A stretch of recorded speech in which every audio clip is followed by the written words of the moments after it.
한자 이야기, 낱말 이야기 시간입니다. 이번 시간은 남상이라는 낱말을 한번 살펴보겠습니다. 예, 단순히 이렇게 남상이라 하면 잘 안 들어올 수 있습니다. 네, 이 글자를 좀 어려운 낱말이라 할 수 있는데 한번 살펴볼까요? 네, 넘칠남이다. 또 잔상이다. 잔. 예, 우리가 음료를 마실 때 쓰는 그런 잔을 얘기합니다. 그래서 남상. 예, 남에는 넘친다는 뜻도 있고 또 물에 띄운다는 그런 뜻도 있습니다. 그래서 넘칠남은 삼수의 볼감자다. 네, 볼감. 그렇죠? 볼감자는 옛 글자는 이렇게 돼 있어요. 여기 눈이 있죠? 눈목자. 그리고 여기는 이제 사람이다. 이것이 이렇게 누울 와자예요. 시나 신자에다가 사람이 있다면 눕는다는 그런 뜻이에요. 그리고 여기는 어떤 그릇이 있다. 이렇게 되죠. 그러면 누울 와자라는 것은 어디에 가깝게 이렇게 들여다보기 위해서 몸을 이렇게 좀 눕힌다. 그런 의미가 되죠. 그래서 이제 이 그릇명, 여기에 그릇이다. 그릇 앞에, 그릇 안에 이렇게 물이 어느 정도 차 있다. 이것이 이제 물을 뜻한다. 그래서 물을 보고 사람이 이렇게 가까이 들여다본다. 그것은 이제 본다는 그런 얘기가 되겠죠. 예전에 청동 거울이라든지 이런 것이 없었을 때는 어떤 그릇에 물을 담아놓고 얼굴을 비춰본다. 그런 뜻이에요. 그래서 볼감이다. 이렇게 되겠어요. 여기에 삼수를 넣으면 이제 물이 넘친다. 이런 뜻이 되겠죠. 그래서 넘친다. 여기에 상은 이제 잔이라고 했습니다. 무엇을 마시는 잔이다. 컵이다. 이렇게 볼 수 있습니다. 뿔각자가 들어갔고, 이것이, 발음상으로 상과 같다. 이렇게 되는데, 이 오른쪽에 이것은 단독으로는 쓰이지 않습니다. 사진에도 단독으로 나오지 않는 그런 글자예요. 이것은 이제 양자의 위에 이런 부분이 있다. 이것은 화살을 얘기한다. 여기에 이렇게 하면 화살시가 되죠. 화살시에서 글자가 아랫부분이 생략이 됐다. 볕이라는 것은 햇살이 이렇게 쫙 뻗어나가는 것을 얘기해요. 화살이 쫙 뻗어나가는 이제 그런 모양이다. 그래서 발음이 왔고, 뿔각자인데 왜 잔이냐? 글쎄요, 예전에는 어떤 소뿔이라든지 또는 짐승의 뿔 같은 것으로 잔을 대신했으리라. 그런 생각도 듭니다. 그래서, 남상은 잔이 넘친다. 또는 잔을 물에 띄운다. 그런 의미로도 볼 수 있을 것 같습니다. 국어사전에서 남상이라는 낱말을 찾아보니 술잔에 겨우 넘칠 정도의 작은 물, 자, 잔 하나를 채우고 조금 넘칠 수 있습니다만 그 정도의 물은 작다고 볼 수 있습니다. 그런 뜻으로 큰 강물도 그 근원, 그렇죠? 근원은 술잔이 넘칠 정도의 작은 물에서 시작한다. 그렇죠? 아주 큰 강도, 그 시원지에 가면 물이 아주 작은 샘 또는 여기에서는 술잔 정도의 물밖에 안 된다. 그렇게 되죠. 그래서 사물이나 어떤 일의 시초, 근원을 일컫는 것이 남상이다. 이렇게 돼 있어요. 또 다른 사전을 보니 이제 양자강 같은 큰 강의 근원도 잔을 띄울 만큼, 여기는 이제 띄운다고 했습니다. 여기서는 잔이 넘친다고 했습니다만 이 남에는 넘친다는 뜻도 있고 띄운다는 뜻도 있다. 이 사전은 잔을 띄울 만큼 가늘게 흐르는 시냇물이라는 뜻으로 사물의 처음이나 기원이다. 사물의 처음이다, 기원이라는 것은 같은 뜻이다. 위에 설명은 잔을 채울 만큼의 작은 물 또는 아래쪽에 사전의 설명은 잔 하나를 겨우 띄울 만큼의 어떤 작은 물이다. 그렇게 되죠. 그래서 어떤 시초와 근원을 얘기하는 것을 남상이라고 한다. 예문을 들면 개화기는 현대문학의 남상이다. 이런 것이 사전에 나와 있었습니다. 자, 이 낱말은 어디서 나온 것인가? 순자의 자도편 또는 공자가의 삼서라는 곳에 나온다는 것이에요. 자, 이 내용을 보면 어느 날 공자가 있는데 공자의 제자 자로가 화려한 옷을 입고 나타났습니다. 네. 그때 공자가 얘기를 합니다. 양자강의 근원은 겨우 술잔에 넘칠 정도의 작은 양의 물이지만, 또는 다른 얘기하면 겨우 술잔 하나를 띄울 정도의 작은 양의 물이지만 하류로 내려오면 그 수량이 엄청나고 흐름도 빨라서 배를 타지 않고는 강을 건널 수 없고 바람 부는 날에는 배조차 띄울 수 없는데 이는 다 물의 양이 많아졌기 때문이다. 그렇죠? 아주 시작은 아주 적은 양의 물이지만 갈수록 물이 굉장히 많아진다는 것이죠. 그래서 자로에게 얘기를 합니다. 공자님이 지금 너는 화려한 옷을 입고 몹시 만족해하는 얼굴을 하고 있는데 사람들이 너의 그 같은 태도를 보게 될 때 누가 너를 위해 좋은 충고를 해줄 사람이 있겠느냐. 조금 충고하는 막 그런 얘기가 되겠죠. 그래서 제자인 자로가 혹시 사치와 교만에 빠져드는 것이 아닌가 걱정이 돼서 충고하는 말이다.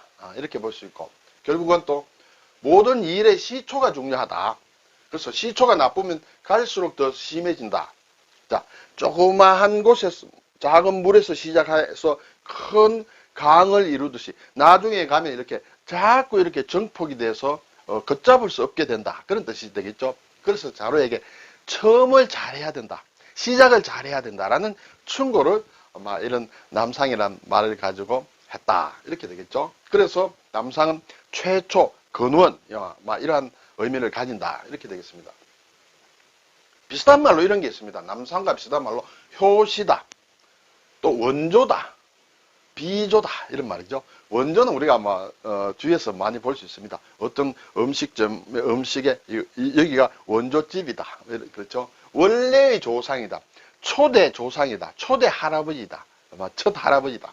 그렇게 얘기가 될 수 있죠. 효시란 말도 우리가 많이 쓰는데 글자를 쓰기는 쉽지 않습니다.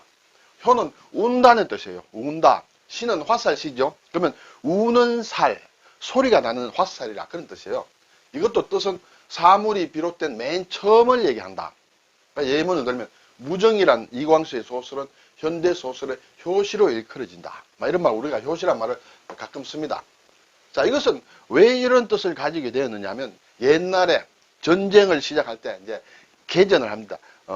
시작을 할 때 신호로 쓰는 화살의 하나를 이루던 말이다. 자, 공격하는 최초의 신호를 이 화살로 했다. 그렇죠? 이 화살을 쏘게 되면 화살 끝에 속이 빈 깍지를 달아서 붙인 것으로 쏘면 공기와 부딪혀 소리가 났다. 그렇죠? 뭔가 빈 통을 화살에 달아서 그것을 쏘게 되면 쉬익 하는 소리가 났다. 그래서 이제 전쟁 시작이다는 것을 신호로 알렸다. 그것이 이제 사물이 비롯된 맨 처음을 얘기한다. 그것이 효시란 말이다. 이것이 남상이란 말과 같은 최초, 시작, 근원이다. 그런 의미로 쓰인다는 것이죠. 원조는 아까 말씀드린 대로 처음 시작한 첫째 할아버지다. 이렇게 보시면 되겠죠. 비조도 이것도 마찬가지 원조와 비슷한 말이다. 코비자가 들어간다. 근데 이것은 옛 사람들은 어떤 사람이 생길 때 코가 가장 먼저 나온다. 코가 가장 먼저 이렇게 어떤 발달을 하기 때문에 비조란 말을 썼다. 이렇게 되겠죠. 그래서 남상이나 효시나 원조나 비조나 비슷한 말이다. 이렇게 되겠습니다. 자, 글자를 좀 볼까요? 이것은 볼감이라고 했습니다. 본다. 그렇죠? 여러 가지 낱말을 많이 만듭니다만 몇 가지만 한번 생각을 해보겠습니다. 우리가 감사하는 것은 감사원이죠. 감사를 하는 어떤 정부 기구다. 여기에서 사자는 조사한다는 뜻이에요. 그렇죠? 조사. 그러면 감사란 말은 감독하고 조사한다. 살펴보고 조사한다는 것이 이제 감사다. 그렇죠? 자, 감사를 받는다. 그런 얘기가 있죠. 그때 이렇게 쓰고 그런 것을 하는 행정 조직이 감사원이다. 일사자를 쓰는 것은 예를 들어서 우리가 주식회사에 이사가 있고, 그렇죠? 대표가 있고, 이사가 있고, 또 감사가 있다. 감사 이런 일을 하는 사람을 얘기한다. 일사자. 그렇죠? 그 일을 감당하는 사람을 감사라고 한다. 이런 감사도 있습니다. 이 사자는 이제 맡아서 한다는 맡을 사예요. 네. 이것은 예를 들어서 예전 조선 팔도에 각 도의 가장 높은 사람, 관찰사라든지 또는 도백이라든지 이런 것을 사람은 감사라고 했습니다. 감사. 그래서 도에 한 사람밖에 없는 것이죠. 네. 경상감사다. 여기서 평안감사도 저 싫으면 그만이다. 이렇게 되죠. 평안감사는 평안도를 총괄하는 우두머리 관리가 평안감사다. 우리가 흔히 평양감사라고 얘기하죠.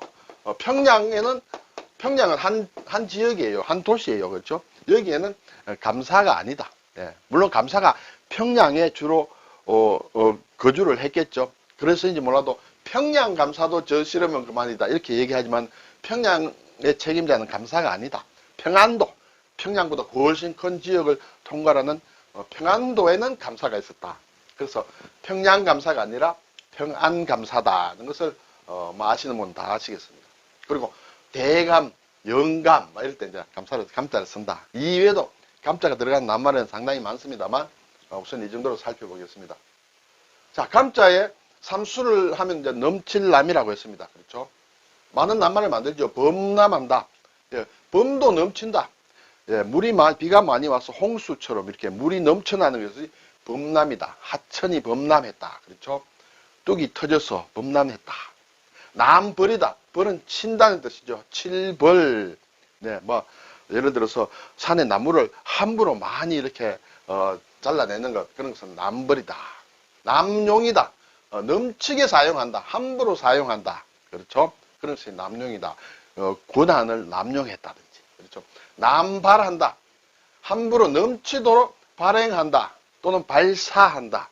막 쏘아댄다. 대포를 막 쏘아댄다. 그것도 일종의 남발이고, 돈을 막 찍어낸다. 화폐를 남발한다. 그렇죠? 막 그런 것이 남발이다. 어떤 콘서트에 있는데 입장권을 남발했다. 뭐 그렇게도 볼 수 있겠습니다.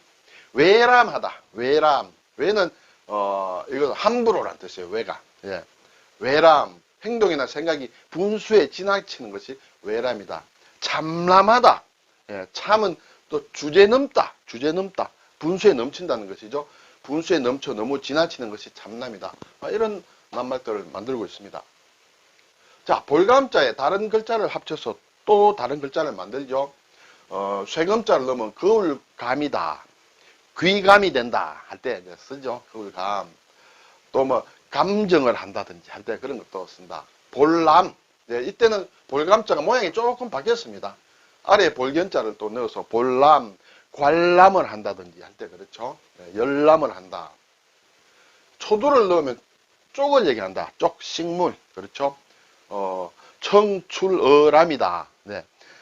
청, 푸른색은 쪽에서 왔지만은 쪽보다 더 푸르다 할 때 청출어람 이렇게 되죠. 그리고 오디자를 넣으면 누더기를 얘기한다. 누더기. 예. 남루하다. 남루하다 할 때 이렇게 쓰죠. 남루. 또 대죽을 얹으면 대바구니람을 얘기합니다. 대로 만든 바구니다. 자, 우리가 아이들이 있을 때 아이들을 이렇게 눕혀서 하는 재우는 그런 이제 말하자면 뭐라 할까요? 바구니가 있습니다. 그것을 흔들죠. 아이가 이제 잠을 자게 한다든지 기분 좋게 해주기 때 요람이라고 합니다. 요람. 요는 흔들다. 이렇게 요람 할 때 바구니람을 쓴다. 감남나무 할 때도 이제 감남나무다. 또 앞에 배주자를 붙이면 큰 배를 얘기할 때 큰 배함, 군함 이렇게 되겠죠. 자, 잔상이 나왔습니다만 이 잔상이 들어가는 것이 오늘 나오는 남상 그 외에 뭐 많지는 않습니다만 곡수 유상이다. 또는 유상곡수라고도 하는데 곡수 이렇게 구불구불하게 물이 흐르도록 만든 것이 이제 흘러가는 물이 곡수다.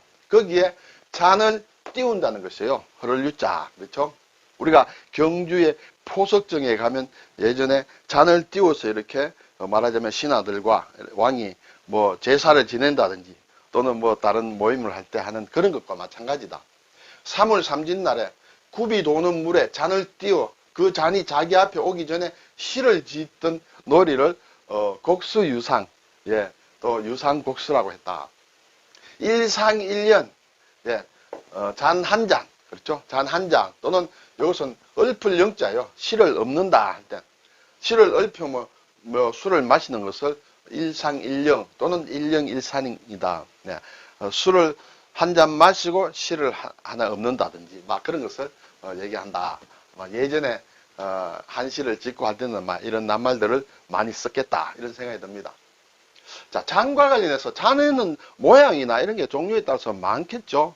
지금 잔은 오히려 모양이 상당히 간단하다고 볼 수 있는데 옛날에는 뭐 잔을 나타내는 글자들이 여러 개 있습니다. 그 중에 예를 들어서 술잔 가다 이러한 모양으로 생겼다. 또는 뭐 옥잔 가라고도 하는데 네, 이렇다.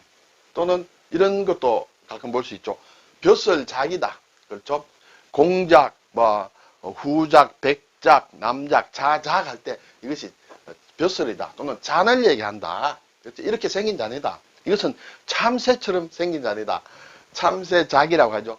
마찬가지로 발음이 같다. 이렇게 생긴 잔이 있다. 또는 이렇게 생긴 잔도 있다. 이것은 고라고 하는 술잔이다. 고라고 하는 술잔. 예, 여기에는 이것은 이제 주둥이가 이렇게 나팔꽃 모양으로 나팔처럼 되어 있다. 그래서 나팔을 닮은 그런 잔이다. 이렇게 해도 되고, 여기에 고는 오이를 뜻하는 오이과지요. 왜 이 글자를 썼을까? 어떻게 보면 오이처럼 길쭉하게 생겨서 그럴까?